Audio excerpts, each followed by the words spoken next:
योऽन्तः प्रविश्य मम वाचमिमां प्रसुप्तां सञ्जीवयत्यखिलशक्तिधरः स्वधाम्ना अन्यांश्च हस्तचरण श्रवणत्वगादीन् प्राणान्नमो भगवते पुरुषाय तुभ्यं।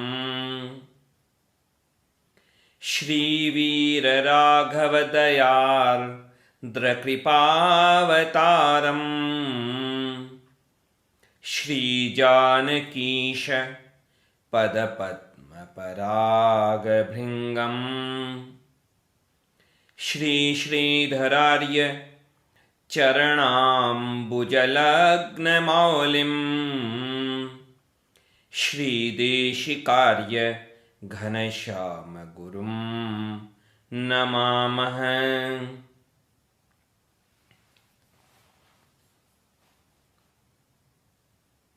श्रीपति श्रीमन नारायण भगवान की असीम अनुकंपा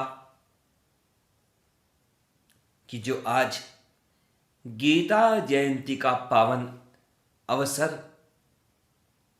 आज एकादशी और गीता जयंती, महाभारत में जो प्रमाण हैं उनके अनुसार एकादशी की तिथि के समय ही महाभारत के युद्ध का आरंभ हुआ था और इसी दिन भगवान श्री कृष्ण ने अर्जुन को गीता का उपदेश किया था।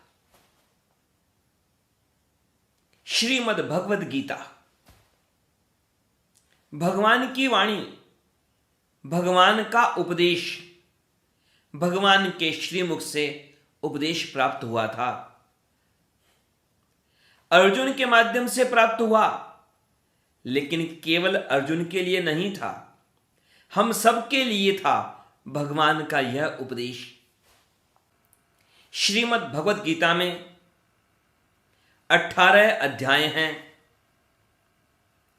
और इन 18 अध्यायों के बारे में ऐसा वर्णन किया गया शास्त्रों में कि ये 18 अध्याय नहीं हैं, ये केवल अध्याय नहीं हैं, ये केवल श्लोक नहीं हैं, बल्कि ये 18 अध्याय भगवान के अलग अलग अंग हैं। स्वयं भगवान ही इस श्रीमद् भगवद गीता के रूप में है। जैसे श्रीमद् भागवत महापुराण के लिए कहा जाता है कि उसके जो 12 स्कंद हैं वो अलग अलग भगवान के अंग ही हैं, स्वयं भगवान ही श्रीमद् भागवत महापुराण के रूप में हैं। वैसे ही यह श्रीमद् भगवद गीता भी भगवान का ही स्वरूप है। जो 5 अध्याय हैं 18 में से, वो भगवान के 5 मुख कहे गए, 5 मुख। और जो 10 अध्याय हैं अन्य, उन 10 अध्यायों को भगवान की 10 भुजाएं कहा गया। एक अध्याय को भगवान का उदर यानी पेट कहा गया, मध्य भाग, और 2 अध्याय भगवान के 2 चरण कमल। इस प्रकार 18 जो अध्याय हैं ये भगवान का संपूर्ण श्री विग्रह है। यह अध्याय और यह श्रीमद् भगवद गीता भगवान का ही स्वरूप है, अक्षरमय स्वरूप है। श्रीमद् भगवद गीता की महिमा बताते हुए कहा गया श्रीमद् भगवद गीता के महात्म्य में कि देखो, ग्रंथ अनेक हैं, शास्त्र अनेक हैं, लेकिन यह जो श्रीमद् भगवद गीता है इसकी तुलना नहीं है। क्यों नहीं है तुलना? क्योंकि यह श्रीमद् भगवद गीता स्वयं भगवान के श्रीमुख से प्रकट हुई है। गीता सुगीता कर्तव्या, किमन्यत शास्त्र विस्तरहि। श्रीमद् भगवद गीता प्राप्त है तो दूसरे शास्त्रों के विस्तार में जाने की आवश्यकता क्या है? गीता सुगीता कर्तव्या किमन्यत शास्त्र विस्तरहि या स्वयं पद्मनाभस्य मुख पद्माद विनिश्चिता। देखिए, एक तो गंगा जी प्रकट हुई भगवान के श्री चरणों से, तो वह सारे जगत को पापों से उबारती हैं, पापों से बाहर करती हैं, पापों को लोगों के जीवन से दूर करती हैं, पापों को धो देती हैं, पापों को नष्ट कर देती हैं। भगवान के श्री चरणों से प्रकट हुई गंगा माता। और यह जो गीता है, यह जो श्रीमद् भगवद गीता है, यह भगवान के श्री मुख से प्रभावित हुई। गंगा जी प्रभावित हुई, गंगा जी का प्रवाह आरंभ हुआ भगवान के श्री चरणों से, और श्रीमद् भगवद गीता का प्रवाह आरंभ हुआ भगवान के श्रीमुख से। और यह जो श्रीमद् भगवद गीता है, यह जीवों के अज्ञान को नष्ट करके उन्हें ज्ञान कर्म भक्ति का उपदेश देकर के भगवान से उसके संबंध को याद दिलाकर भगवान के श्री चरणों की प्राप्ति करवा देती है। सर्वधर्मान परित्यज्य मामेकं शरणं व्रज अहम त्वा सर्व पापेभ्यो मोक्षयिष्यामि मा शुचः।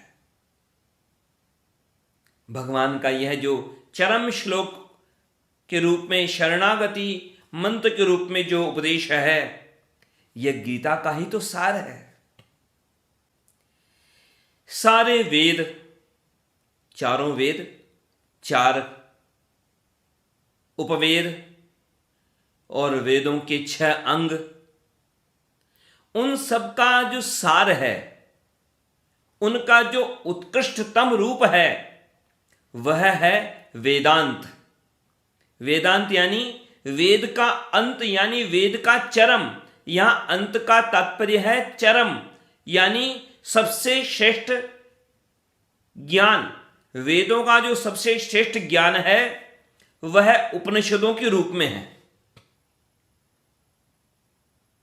और उन्हीं उपनिषदों का जो सार है,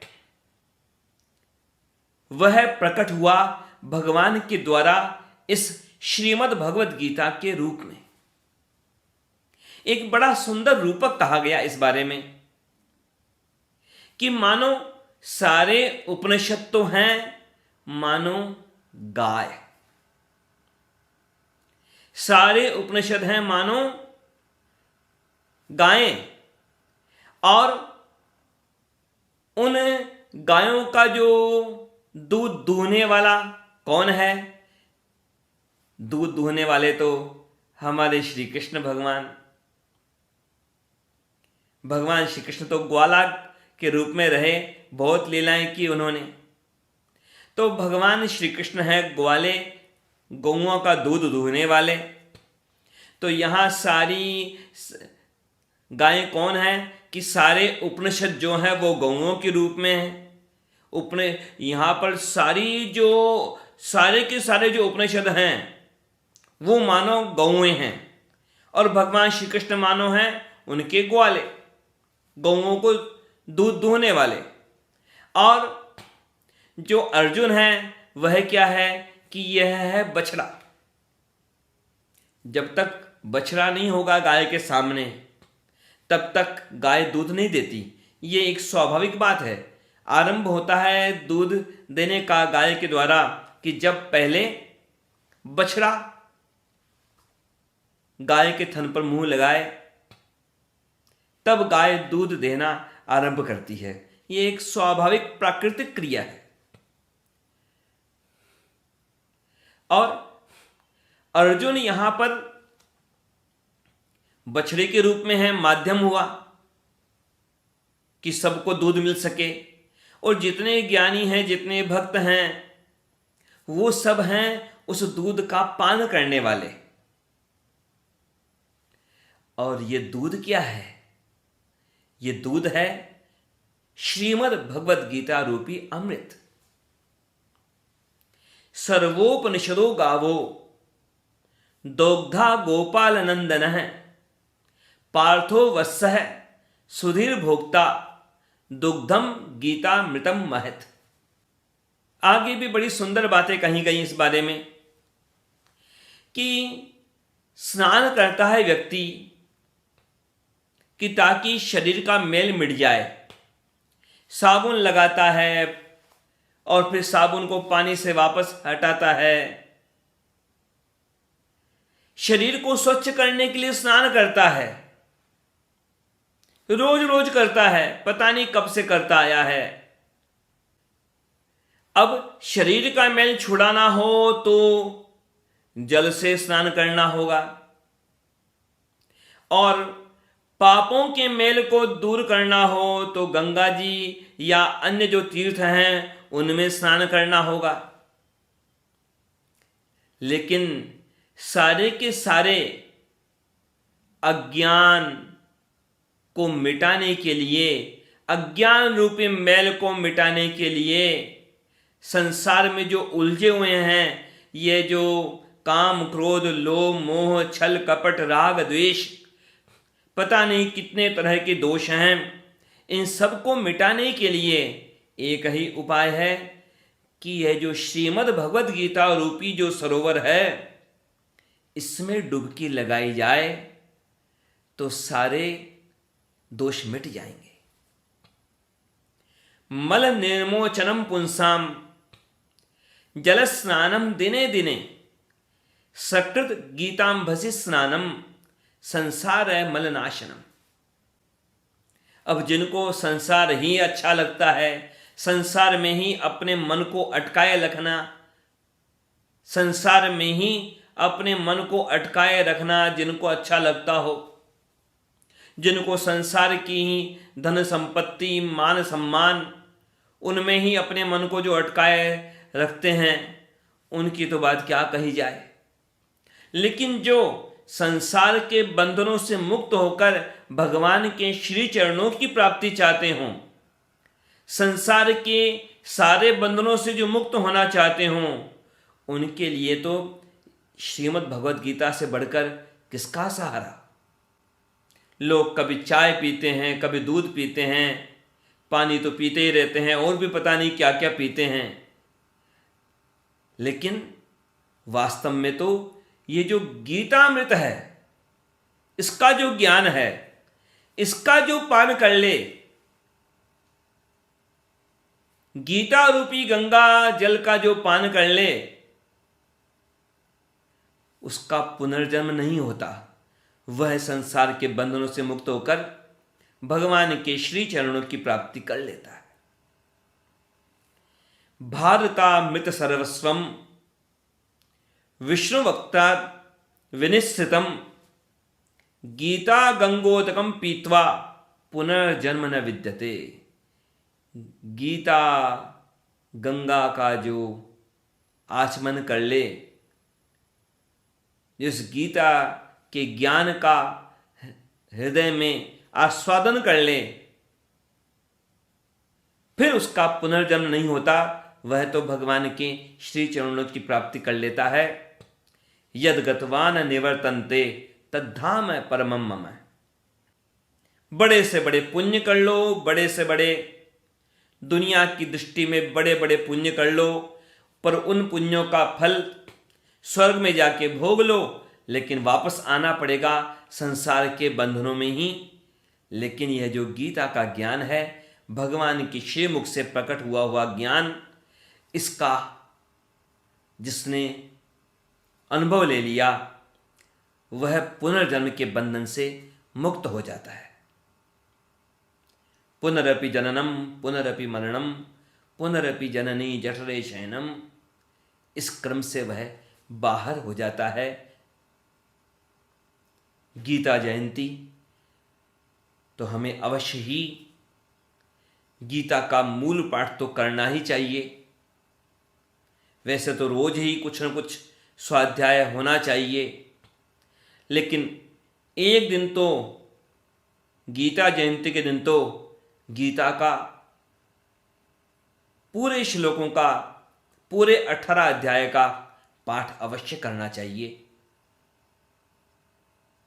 वैसे केवल पाठ करना पर्याप्त नहीं है, लेकिन पाठ ही नहीं करेंगे तो आगे का क्रम कहां से शुरू होगा। भगवान के श्री चरणों में प्रार्थना है कि भगवान ने जैसे अर्जुन पर कृपा करके उन्हें गीता का उपदेश किया, वैसे ही भगवान हम सबको श्रीमद् भगवद गीता के माध्यम से हमें ज्ञान प्रदान करें, विवेक प्रदान करें, अपनी कृपा दृष्टि का पात्र बनाएं और अपने श्री चरणों की प्राप्ति के लिए मार्ग प्रशस्त करें। जय श्रीमन नारायण।